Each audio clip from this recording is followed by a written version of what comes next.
One weekend, I went with my family down to Washington, D.C. to see the cherry blossoms in bloom. As we were walking down the National Mall toward the tidal basin, my 3-year-old daughter began pointing up at the tops of the various federal buildings, and telling me to look up at all the miracle flags. At first I didn't know what she was talking about, but I quickly realized that she was just mispronouncing American flags.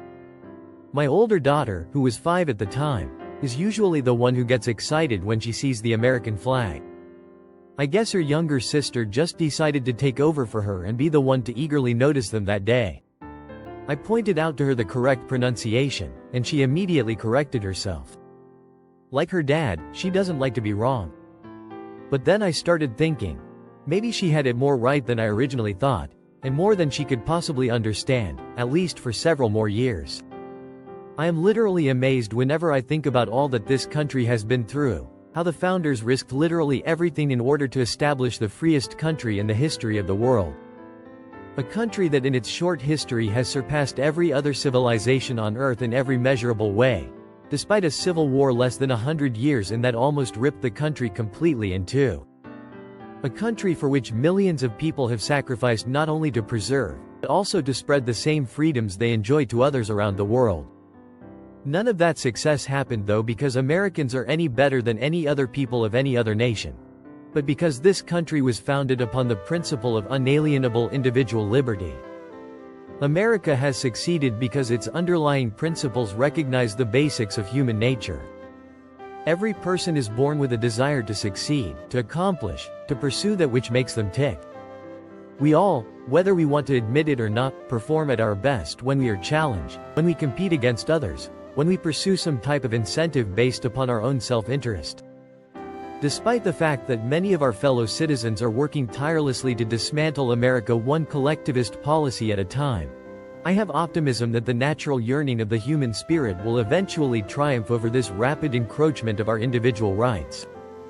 I believe that, in the end, once the American people are forced to recognize the self-evident truth staring them in the face that we need to apply our God-given rugged individualism and personal responsibility, we will dig ourselves back out of this hole the collectivists are trying to bury us in.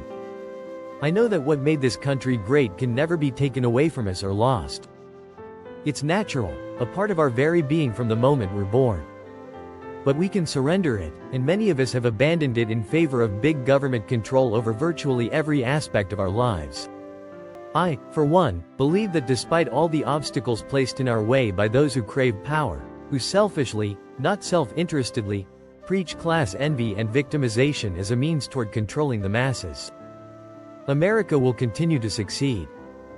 Despite the seemingly ever-expanding encroachment of government on our freedom, I feel that this subjugation will actually serve as part of the incentive to spur Americans onto a reclamation of our God-given rights. I believe that the unbeatable nature of the human spirit will reawaken in those of us who have gone soft, become lazy, or grown dependent on government handouts, and enough of us will regain our desire for pursuing that which makes us happy, not that which we think will make others like us. If we can only reinstitute that which makes America truly, uniquely great, which prompted our forefathers to establish a country based on the undeniable human nature, then we will come out of this mess we currently find ourselves in. We will make a U-turn on the road to socialism and start a rejuvenated march back toward the promise of America's founding. I believe it's possible. I stand in awe of the unyielding fortitude of the American spirit. It ripped freedom from the jaws of tyranny over 200 years ago, and I believe that it will rear its glorious head again.